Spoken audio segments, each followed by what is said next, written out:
Hello students, today we are going to start new lesson unit number 4 from your first flight English textbook. Okay.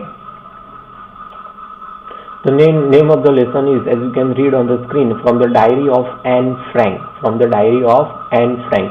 Diary क्या होती है? Autobiography, इस तरह से आप बोल सकते हो, जो हमारी स्टोरी होती है, जो अपनी स्टोरी होती है पूरे दिन की, जो डायरी में लिखते हैं, ओके, उसे बोलते हैं डायरी। एक जनरली नॉर्मल डायरी होती है, उसे भी डायरी कहते हैं, मगर जनरली यहाँ डायरी इस मीनिंग में यूज किया गया है कि ये जो एन फ्रैंक है, उसने अपनी फीलिंग्स, अपनी लाइफ स्टोरी सारी उसने अपनी डायरी में लिखी है। ओके। एंड एक किसकी डायरी है? She is the writer, Anne Frank. Anne Frank is the writer. उसने पूरी अपनी स्टोरी इस डायरी में लिखी है। Before you read, this is very much important. अगर ये आपको समझ में नहीं आया तो पूरी स्टोरी में आपको थोड़ा कंफ्यूजन होगा, तो ये अच्छी तरह पढ़ लो। ये एक छोटी सी बच्ची है, तो इसने ऐसा क्या लिखा, क्या सर्कमस्टेंसेस थे, क्या हुआ था कि उसकी डायरी इतनी मोस्ट रीडेबल बुक हो गई पूरे वर्ल्ड में। कई लैंग्वेजेस में उसका ट्रांसलेशन हुआ है। ओके। तो ये क्या था, ये क्यों था, ये पूरी आपको स्टोरी इसमें पता चलेगी बिफोर यू रीड में।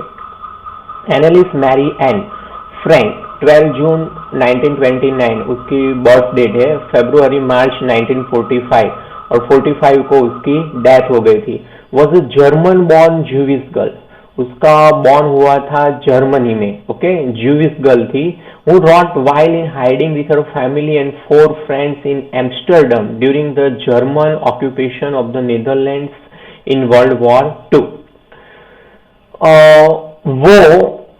उसने ये डायरी तब लिखी, wrote while in hiding with her family. वो अपने फैमिली के साथ वहां, वो सारे लोग छिप गए थे वहां पर, और उसके 4 फ्रेंड्स भी थे एम्स्टर्डम में। During the German occupation of the Netherland, जब जर्मन ने नीदरलैंड को ऑक्यूपाई किया तब, in world war 2। Okay. What is the duration of world war 2? You know it very well, from 1939 to 1945। और उस वक्त आप जानते हो कि जो जर्मन थे, ओके, वो हिटलर था जर्मन का, वो सारे जो ज्यूस थे उसको मार डालता था गैस से, बहुत बुरी तरीके से। तो ये लोग अपनी जान बचाने के लिए वहां पर छिप गए थे। कहां पर? एम्स्टर्डम में। Okay. Her family had moved to Amsterdam after the Nazis gained power in Germany. उसकी फैमिली एम्स्टर्डम चली गई जब जो नाजिस थे उन्होंने जर्मनी में पावर गेन किया। वहां उन्होंने अपनी जो रूल थी वहां पर एस्टेब्लिश की, तो फिर वो उसकी फैमिली के साथ एम्स्टर्डम चले गए। बट वेन ट्रैप्ड वैन, और वो वहां वैन ट्रैप्ड मीन्स वहां पर फंस गए। वो क्या हुआ था जिसकी वजह से वो वहां पर फंस गए? When the Nazi occupation extended into Netherland, जो नाजिस थे, नाजिज से बचने के लिए वो नीदरलैंड गए, जर्मनी में वो नाजिज आए थे। ओके। मगर जब नाजिज का ऑक्यूपेशन जर्मनी से लेके नीदरलैंड तक एक्सटेंड हो गया, वो नीदरलैंड में भी आ गए। ओके। तो फिर वो वहां ट्रैप फंस गए। अब कहां जाए? एज अ प्रिकॉशन ये सॉरी परसिक्यूशन मतलब किल कर देना, मार डालना, किसी की कत्ल कर देना। Okay. Nazis occupation extended into Netherland, जब नाजीज का ऑक्यूपेशन नीदरलैंड तक बढ़ गया, as a persecution against the Jewish population, वो लोग ज्यूविश पॉपुलेशन का कत्लेआम कर रहे थे, मार रहे थे, इंक्रीज्ड, वो बढ़ गया। The family went into hidden rooms. Okay. The family went into July 1942 in hidden rooms. वो पूरी फैमिली थी, वो हिडन रूम्स, ओके, वो ऐसी जगह बनाई गई थी जहां ये ज्यूस लोग थे वहां पर रहते थे। ओके। हिडन रूम्स इन हर फादर, और उसके पिताजी का नाम था father auto Franks. Father auto Franks, उसके पिताजी का नाम था ऑटो फ्रैंक्स। उनका ऑफिस बिल्डिंग था। ओके। वहां उसके पिताजी के ऑफिस बिल्डिंग में वो छुप गए। आफ्टर 2 years इन हाइडिंग, वो 2 साल तक वहां बंद रहे उसकी ऑफिस में। The group was group was betrayed, betray मतलब चीट देना, किसी ने उन्हें दगा दिया, ओके, किसी ने उनको बैट्रे किया। The group was betrayed and transported to concentration camp, उस ग्रुप को बैट्रे किया गया, किसी ने चीट किया गया, और जो पूरा, यहां से ध्यान रखिए, okay okay, concentration camp system were and died of typhus, और वहां एन की मौत हो गई टाइफूस की वजह से। टाइफूस एक डिसीज है इन बर्गन बेल्सन, बर्गन बेल्सन एक सिटी का नाम है, वहां पर विद इन डे, एक ही दिन में उसकी मौत हो गई, with in a day of her sister Margot Frank, ये जो है मार्गोट फ्रैंक उसकी सिस्टर का नाम है, वहां पर उसकी मौत हो गई। और फादर ऑटो, और उसके जो पिताजी थे, her father auto the only survivor of the group, जो पूरा ग्रुप वहां पर उसके पिताजी के ऑफिस में छिपा था, उसमें only survivor was his father, return to Amsterdam after the war ended, जब वॉर खत्म हो गई तो उसके पिताजी वहां पर लौट के आए। Her father auto the only survivor of the group, जो पूरा ग्रुप था उसमें उसके पिताजी थे, वो सिर्फ एक ही पर्सन थे जो बचे, ओनली सर्वाइव हुए, बाकी सारे लोग मारे गए। रिटर्न टू एम्स्टर्डम, वो एम्स्टर्डम वापस आए आफ्टर द वॉर एंडेड, जब वॉर खत्म हो गई तो वहां पर वापस आ गए।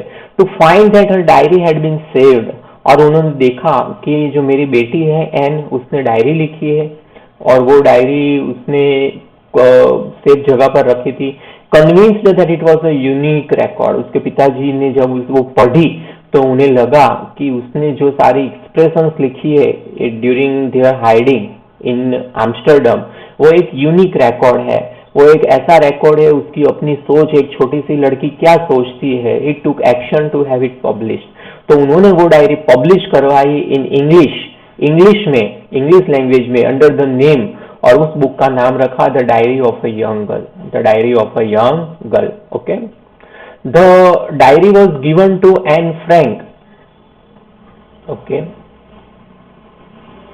The diary was given to Anne Frank for her 13th birthday. जो डायरी है उसमें एन फ्रैंक ने अपने 13th बर्थडे की बात लिखी है, and chronicles the events, chronicles मतलब उसने डिस्क्राइब किया है वहां पर। वैसे क्रॉनिकल्स का मीनिंग होता है आपकी लाइफ में जो भी इवेंट्स होते हैं स्टेप बाय स्टेप ग्रेजुअली, उस पूरे स्टेप्स को बोलते हैं chronicles the events of a life from 12 जून 1942, 12 जून 1942 से लेकर until it's final entry of 1 अगस्त 1944, और लास्ट एंट्री है डायरी में 1 अगस्त 1944, तब तक की उसकी डेली लाइफ उसने उसमें डिस्क्राइब की है। ओके, डायरी लिखना अच्छी बात है, आप भी लिखिए, अच्छी बात है। It was eventually translated from its original Dutch, okay, eventually मतलब स्टेप बाय स्टेप बाद में वो ट्रांसलेट हुई from its original Dutch. Originally the diary was written in Dutch language into many languages, बहुत लैंग्वेज में उसे ट्रांसलेट की गई, and became one of the world's most widely read books, और पूरी दुनिया की सबसे जो लोग ज्यादा बुक्स पढ़ते हैं ऐसी बुक वो बन गई। There have also been several films, और उसकी डायरी इतनी फेमस हुई कि उसकी डायरी पर से बहुत सारी फिल्म्स भी बनी, television and theatrical productions, television productions भी बने, थिएट्रिकल प्रोडक्शंस, थिएट्रिकल मतलब अभी तो हम थिएटर मतलब जो फिल्म देखते जाते हैं मल्टीप्लेक्स, उसको थिएटर बोलते हैं, मगर एक्चुअली पहले ऐसे थिएटर थे वहां पर लाइव ड्रामास होते थे, एक्टर्स वहां पर लाइव ड्रामा करते थे और स्पेक्टेटर्स देखते थे। तो थिएट्रिकल प्रोडक्शंस में भी जो स्टोरी बनती थी उसकी लाइफ पर डिपेंड होती थी। And even an opera based on the diary, opera भी होती थी जो उसकी डायरी पर बेस्ड होती थी। ओपेरा मतलब एक ह्यूज ओपन ग्राउंड शो जिसमें बहुत सारे लोग होते हैं और बीच में शो होता है, तो ओपेरा में भी जो प्रोग्राम्स होते थे वो उसकी डायरी पर डिपेंड थे। Described as the work of mature and insightful mind, उस डायरी को इस तरह से डिस्क्राइब किया गया है कि वो एक मैच्योर है, okay, and insightful mind, insightful mind मतलब बहुत सोचने वाले दिमाग ही ऐसा लिख सकते हैं। तो diary provides an intimate, diary हमें क्या प्रोवाइड करती है, उस डायरी से हमें क्या पढ़ने के लिए मिलता है। The diary provides an intimate examination of daily life, intimate मतलब बहुत ही इनर, ओके, बहुत ही close examination of daily life. वो जब नाजिस ने ऑक्यूपाई किया जर्मनी को, फिर एम्स्टर्डम को, तो वहां पर लोग क्या क्लोजली फील करते थे, वो सारा एग्जामिनेशन, सारी फीलिंग इस डायरी में एक्सप्रेस की गई है। Anne Frank has become one of the most renowned and discussed of the Holocaust victim. और एन फ्रैंक जो है वो सबसे ज्यादा फेमस, रिनाउंड मतलब फेमस, एंड डिस्कस, उसके बारे में सबसे ज्यादा डिस्कस किया गया है of the Holocaust victims. Holocaust victims mean large scale victims. Victims मतलब जो लोग नाजीज जो उन लोगों को परेशान करते थे, उन लोगों को मार देते थे, ज्यूज को, ओके, जो ओरिजिनल जर्मन्स को, वो सारे लोग हॉलोकॉस्ट की बोले जाते हैं हमारी हिस्ट्री में, लार्ज स्केल विक्टिम्स। तो उसमें एन फ्रैंक सबसे ज्यादा फेमस हुई। ओके, थोड़ा कंफ्यूजन लगता है स्टोरी में, चलो एक बार फिर से समरी बता देता हूँ क्योंकि ये बहुत ही इंपॉर्टेंट है बिफोर यू रीड। कहाँ की रहने वाली है ये सुन लीजिए 1-2 मिनट अच्छी तरह, तो ये पूरी समरी आपको समझ में जाएगी। एन फ्रैंक, उसकी ये डायरी है, स्टोरी, ओके। और कहाँ की रहने वाली है वो? Anne Frank is originally from German की है, ओके। जर्मन पे जब नाजीज ने ऑक्यूपाई किया जर्मनी को, क्यों? क्योंकि वो ज्यादा पावर्स चाहते थे, और बाद में वहां जितने भी ज्यूस थे उन्हें वो मार डालते थे बुरे तरीके से। तो एन, उसकी बहन, उसके मम्मी पापा, चारों लोग वहां कहाँ भाग कर गए? एम्स्टर्डम। वहां एम्स्टर्डम में वो रहने लगे। फिर नाजिस ने अपनी पावर वहां तक एक्सटेंड की, वो वहां पर भी गए एम्स्टर्डम, और वहां भी मारने लगे। तो अभी वो कहाँ जा सकते थे? They were helpless. तो उनके पिताजी की जो ऑफिस थी वहां वो लोग छिप गए, 2 साल तक वहां रहे। और during Nazis occupation, what they felt, how the family, how her family passed the days, how Nazis harassed the people, killed the people. These all stories have been described in this book, Anne Frank's diary. Okay, उसमें से शायद हमने duration देखा कहाँ तक पढ़े हैं वो, यहाँ तक from 12 June to 1945 until the final entry. अब शायद 2 साल के आसपास, करीबन 2 साल की उसकी लाइफ स्टोरी उसमें दी गई है। तो वो लाइफ स्टोरी इसमें पूरी हमें जानकारी मिलती है किस तरह से नाजिस ने ये ज्यूस को परेशान किया। तो इसके साथ आपको ये जो लेसन है उसमें उसके बचपन की कुछ यादें, आपको जब पूरी डायरी तो नहीं दे सकते, तो कुछ इवेंट्स है उसकी लाइफ के, वो हमें जानने के लिए मिलेंगे। ओके, चलो देखते हैं। चलो, आई होप कि आपको समरी समझ में आ गई, इसलिए मैंने बाद में फिर से समझाई। चलो, ये आपको पूछा गया है, do you keep a diary? क्या आप डायरी लिखते हो? ओके, डायरी लिखते हो तो अच्छी बात है, वेरी गुड, क्योंकि बाद में आप पढ़ोगे तो आपको मजा आएगा। ओके, कि व्हाट यू फील। डायरी हर कोई नहीं लिख सकता, जो सेंसिटिव होते हैं, जो इमोशनल होते हैं, वही डायरी लिख सकते हैं। Others are only passing their times, killing their times only. Okay, ये लेसन नहीं है, जाने दो इसको, बाद में आपकी बुक में पढ़ लेना। ओके, यहां से लेसन हमारा स्टार्ट होता है। एंड फ्रैंक कहती है, writing in a diary is a really strange experience for someone like me. मेरे जैसे लोग के लिए डायरी लिखना बहुत ही स्ट्रेंज एक्सपीरियंस है। ये आपका एक क्वेश्चन भी है। क्यों एन फ्रैंक ऐसा कहती है कि उसके लिए डायरी लिखना स्ट्रेंज एक्सपीरियंस है? ओके, क्योंकि वो एक छोटी लड़की थी, वो बड़ी राइटर नहीं थी। क्यों ऐसा बोलती है? उसने खुद लिखा है, not only because, not only but also. ये आपका ग्रामर का भी टॉपिक है, वो हम पढ़ेंगे। Okay, not only because I have never written anything before, सिर्फ इसलिए नहीं कि आज से पहले मैंने कभी कुछ नहीं लिखा है, वो उसका राइटिंग का कोई एक्सपीरियंस नहीं है, but also because it seems to me that later on, और मुझे ये भी पता है कि लेटर ऑन, बाद में जब ये डायरी में लिख दूंगी, पूरी हो जाएगी, नाइदर आई नॉर एनीवन, मैं भी नहीं पढ़ूंगी, कोई और भी नहीं पढ़ेगा, विल बी इंटरेस्टेड, इंटरेस्ट होगा in the musings of a 13-year-old school girl. Musings इस साइड में लिखा हुआ है, पहले से मैंने लिख के रखा है, टाइम वेस्ट नहीं हो हमारा इसलिए। म्यूजिंग्स मतलब thoughts of a 13-year-old school girl. एक 13-year-old स्कूल गर्ल के थॉट्स में वो क्या सोचती है, किसी को इंटरेस्ट नहीं होगा कि 13-year-old innocent girl, 13-year girl क्या सोच सकती है, किसी को इंटरेस्ट नहीं होगा, और उसने लिखा है तो कोई पढ़ेगा भी नहीं. Okay. Oh well, it doesn't matter. मगर oh well, it doesn't matter. N Frank बोलती है मुझे कुछ फर्क नहीं पड़ता, it doesn't matter. कोई पढ़े या नहीं पढ़े, किसी को इंटरेस्ट हो या नहीं हो, मगर मैं लिखना चाहती हूँ. I feel like writing. मैं डायरी लिखना चाहती हूँ. And I have an even greater need.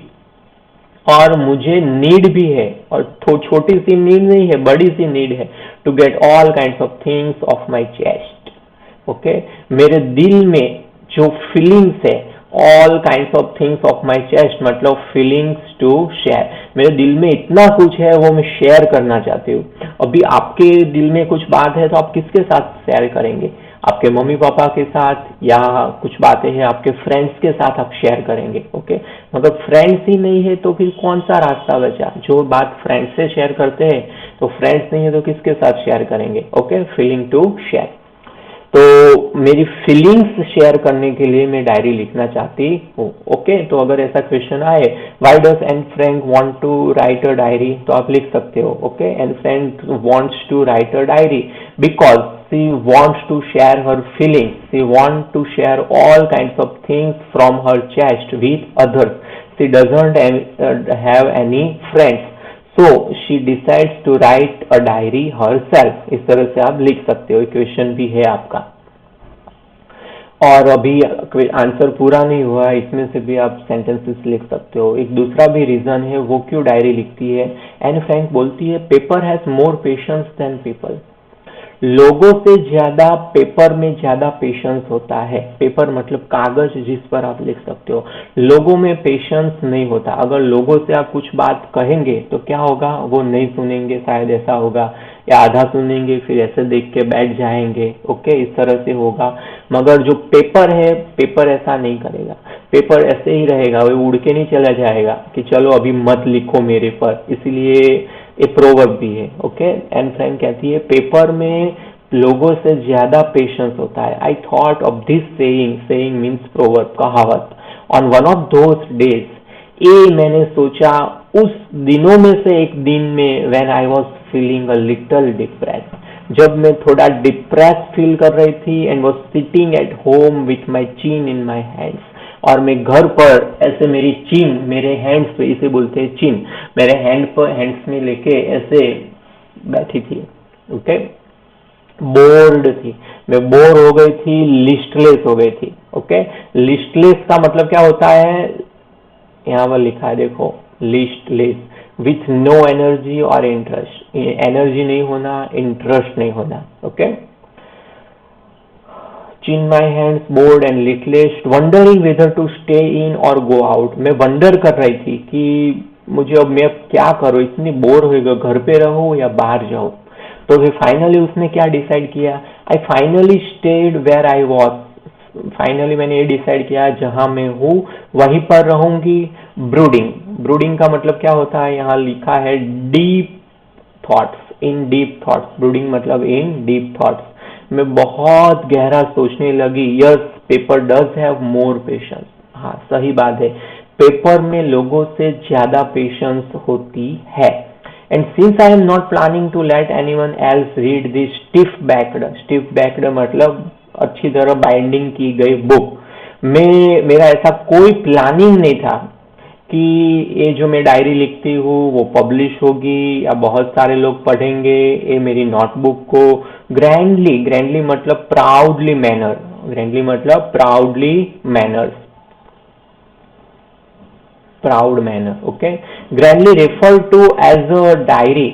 मैंने इसे डायरी की तरह रेफर किया. Unless I should ever find a real friend. Okay. और मैं डायरी तब तक लिखूंगी अनलेस, वो आपका ग्रामर का भी टॉपिक है, इफ और अनलेस. इफ मतलब अगर, और अनलेस मतलब इफ नॉट, अगर नहीं तो. Unless I should ever find a real friend. जब तक मुझे एक सच्चा दोस्त नहीं मिल जाता मैं डायरी लिखूंगी. It probably want make a bit of difference. कोई फर्क नहीं पड़ेगा मुझे, मेरा फ्रेंड नहीं है, so here what does Anne want to do? Anne writes her diary. He makes diary her friend. वो डायरी को अपना दोस्त बनाती है, जिससे वो अपने चेस्ट में अपनी जो फीलिंग्स है अपने दिल में वो शेयर कर सके डायरी में लिख के। किस तरह से वो डायरी को फ्रेंड बनाती है आप देखेंगे आगे। Now I am back to the point that prompted me.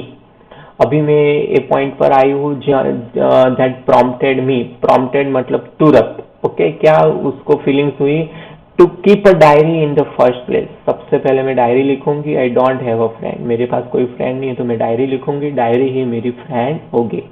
Let me put it more clearly since no one will believe that a 13-year-old girl is completely alone in this world. सबसे पहली बात तो मैं आपको लोगों को clearly बता देता हूँ, क्योंकि कोई ऐसा नहीं सोचेगा कि एक 13-year-old गर्ल है वो दुनिया में अकेली है, ओके शायद बड़े है कोई और कोई बोले कि वो अकेला है तो कोई मान लेगा, ओके क्यों? क्योंकि वो मैच्योर होते हैं तो अकेले रहेंगे, मगर बच्चे तो इनोसेंट होते हैं, उसके बच्चे को तो और बच्चे उसके फ्रेंड होते हैं, ओके तो एक 13-year-old एलोन है ये तो कोई नहीं मानेगा। एंड आई एम नॉट, मैं अकेली हूँ भी नहीं, ओके मगर उसके साथ कोई फ्रेंड्स नहीं है जिसके साथ वो अपनी फीलिंग्स शेयर कर सके। आई हैव लविंग पेरेंट्स, मैं अकेली नहीं हूँ, मेरे लविंग पेरेंट्स है, 16-year-old सिस्टर है, and there are about 30 people I can call friends. और भी 30 लोग है, 30 मतलब she is telling about, okay ऐसे ही बोल रही है।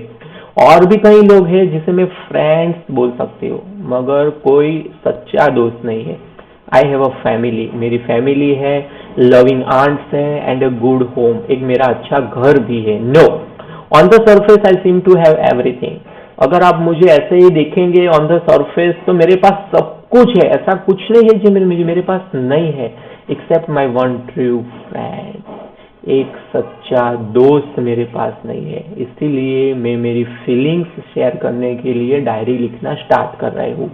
ऑल आई थिंक अबाउट, मैं सोच रही हूँ when I am with friends is having a good time. मैं ऐसा मानती हूँ कि जब मैं फ्रेंड्स के साथ होती हूँ तो मेरा टाइम अच्छा जाता है। I can't bring myself to talk about anything. मैं मेरे फ्रेंड्स के साथ होती हूँ तो मेरा टाइम अच्छा जाता है, मगर आई कांट ब्रिंग माई सेल्फ। जब मेरे दोस्त सारे लोग होते हैं तो मैं अपने आप को अच्छी तरह एक्सप्रेस नहीं कर सकती टू टॉक अबाउट एनीथिंग। मैं बोल भी नहीं सकती, शायद उसका नेचर है कुछ रिजर्व है, बोल नहीं सकती, ओनली सुनती रहती है दोस्तों की बातें।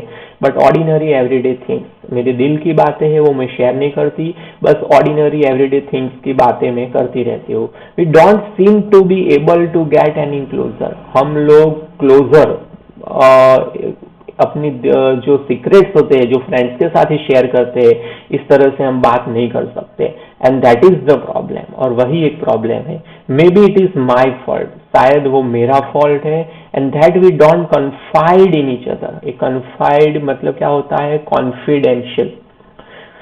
आपके एग्जाम का पेपर का जो बंडल होता है ना उस पर लिखा होता है कॉन्फिडेंशियल। अच्छा वो तो आप नहीं देखते, आपको तो एक पेपर मिलता है, मगर पेपर की जो बैग होती है ना उस पर लिखा होता है कॉन्फिडेंशियल। कॉन्फिडेंशियल मतलब सीक्रेट से भी ज्यादा सीक्रेट है यहाँ पर, इसे मत खोलिए, ओके। तो कन्फाइड उसका वर्ब है to tell personal things privately to a person that one trust. अपनी पर्सनल बातें उसी आदमी को, उसी इंसान को बताना जिस पर हमें पूरा ट्रस्ट हो, ओके। कन्फाइड, तो we don't confide in each other. ये सारे लोग मेरे दोस्त तो है, मगर मैं अपनी प्राइवेट बातें उन लोगों के साथ शेयर कर सकूं इतना हमें ट्रस्ट नहीं है। इन एनी केस, कोई भी केस हो, that is just how things are. जो भी चीज है, जो भी बात है, ये है, and unfortunately they are not liable to change. And unfortunately मेरे दोस्त जैसे हैं वैसे ही रहेंगे, they are not liable to change.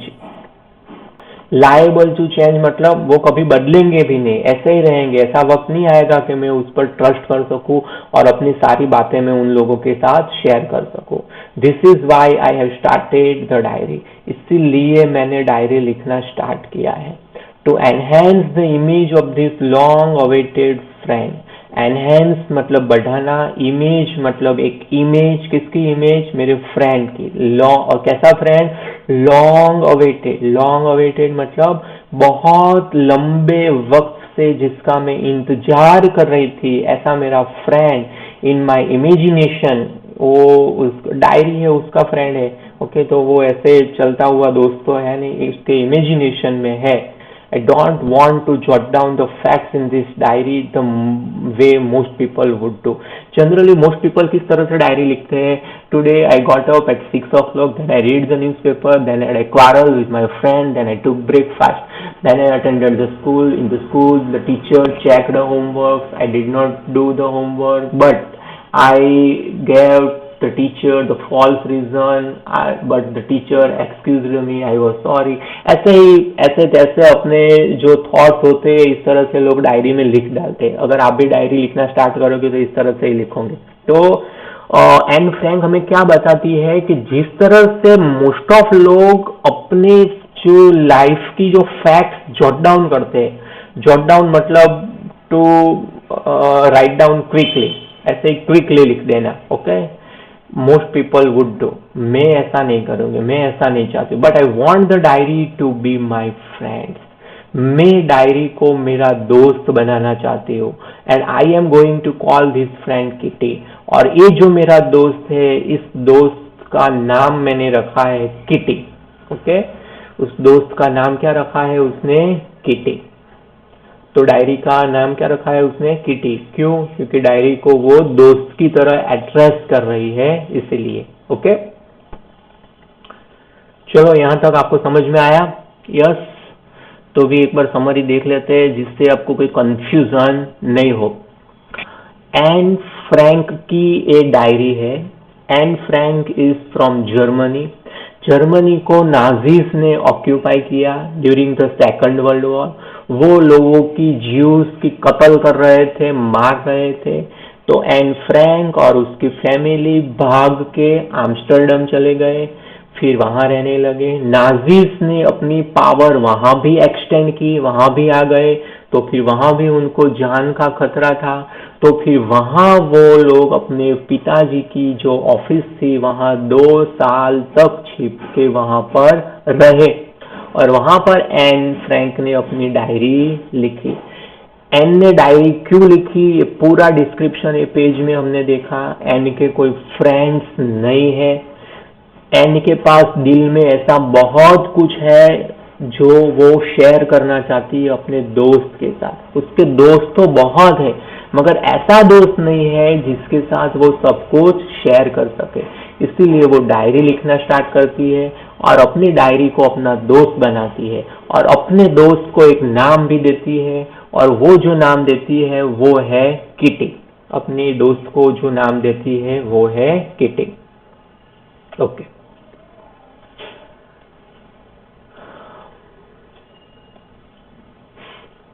Okay, ये आप जानते हो क्या किया है मैंने? होमवर्क, ये तीनों आंसर आपको होमवर्क में लिखने हैं। What makes writing in a diary strange experience for Anne Frank?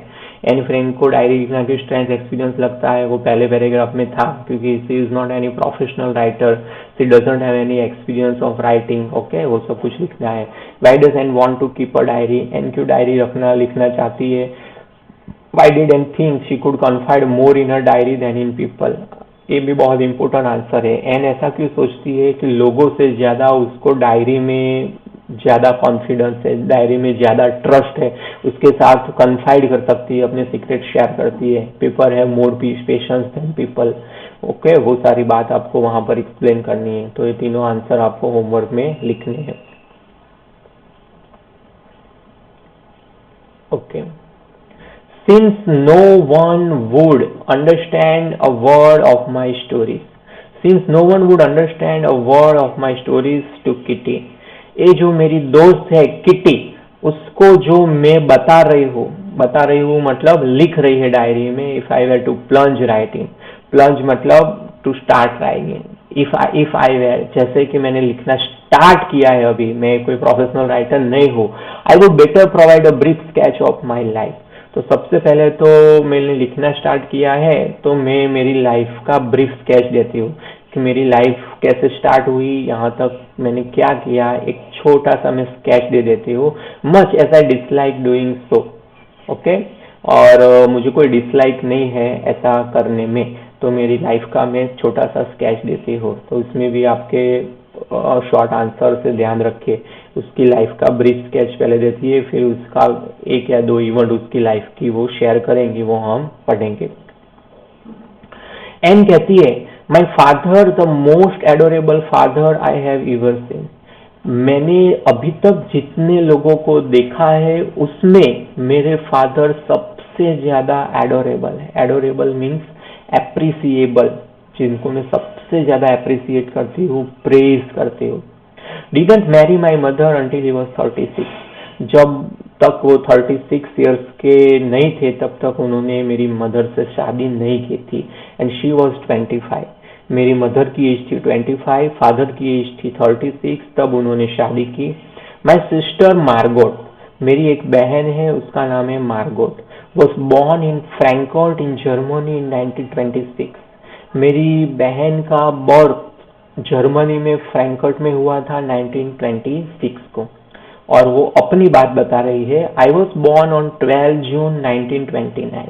मेरा बॉर्न हुआ 12 जून 1929 को। I lived in Frankfurt until I was 4। जब तक मैं 4 साल की थी मैं फ्रैंकफर्ट में ही रहती थी। My father immigrated to Holland. Immigrate मतलब सेटल इन फॉरेन कंट्री, यहाँ पर लिखा है मैंने, देखो, इमिग्रेट मतलब to settle in foreign country.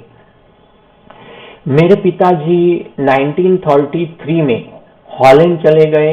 My mother Edith Hollander Frank, मेरी मदर का नाम है, went with him to Holland in September. वो भी सितंबर में चली गई।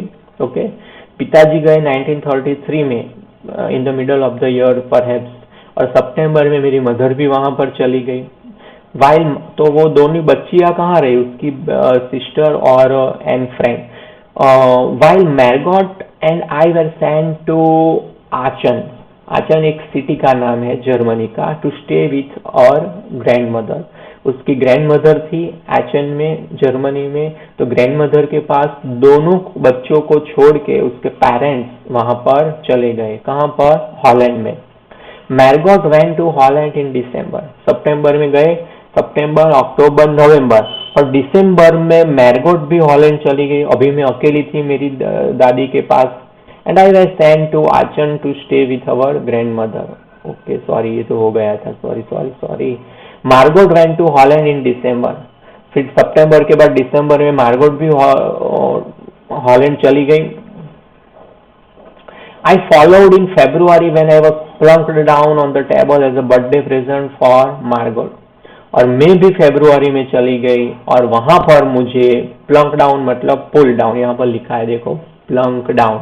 Okay, put down in a casual way, ऐसे ही कुछ चीजें रख देते और मुझे वहां पर रखा गया। मेरी बहन का बर्थडे था फरवरी में नहीं वो, यस, फरवरी में। वहां पर मुझे मेरी एक टेबल पर एज अ बर्थडे प्रेजेंट मेरी बहन मार्गोट थी, वहां पर रखा गया। एक इस तरह से उसने डिस्क्राइब किया गया है कि जब मेरी बहन की बर्थडे थी तो उसी मंथ में मैं भी हॉलैंड चली गई। अभी वो पूरा परिवार साथ में था। I started right away at the Montessori nursery school. फिर मैंने वहां पर nursery, junior KG, senior KG, okay, Montessori nursery school start की, वहां पढ़ना मैंने स्टार्ट किया। I stayed there until I was 6। जब तक मैं 6 साल की थी वहीं पर रही। Eight which time I started in the first form.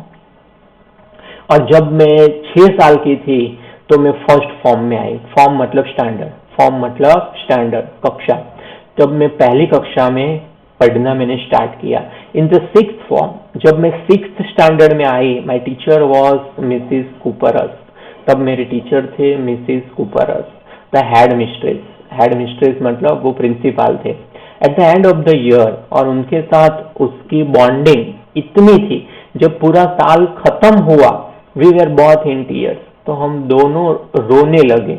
Okay, इतनी इमोशनली बॉन्डिंग थी उन दोनों के बीच में। उनके टीचर जो हेड मिस्ट्रेस भी थे, टीचर्स भी थे, मिसिस कूपरकस, उनके साथ। As we said heartbreaking farewell, और हमने एक दूसरे को हार्ट ब्रेकिंग, बहुत ही सैडली फेयरवेल मतलब चले जाना। ओके, फिर मैं वहां से कोई और स्कूल में 7th में गई। इन द समर ऑफ 1941, और ये भी आपका एक आंसर है कि उसके ग्रैंड मदर के साथ उसका बॉन्डिंग कैसे था। तो इन द समर ऑफ 1941 का समर था, ग्रैंडमा फेल इल, मेरी जो नानी थी वो इल हुई and had to have an operation, मेरी नानी का ऑपरेशन हुआ। So my birthday passed with little celebration. Okay, तो मेरा बर्थडे भी था उस वक्त में, मगर मेरी दादी का ऑपरेशन हुआ था तो लिटिल सेलिब्रेशन, लिटिल मतलब कुछ भी हमने सेलिब्रेशन नहीं किया। ये आपका ग्रामर का टॉपिक भी है, लिटिल और लिटिल, फ्यू और अ फ्यू, ये 4 वर्ड्स सीखेंगे हम। ओके, लिटिल मतलब थोड़ा भी नहीं। ओके, और लिटिल मतलब थोड़ा। ग्रैंडमा डाइड इन जनवरी 1942, दादी माँ की मेरी मौत हो गई, मेरी दादी की 1942 में।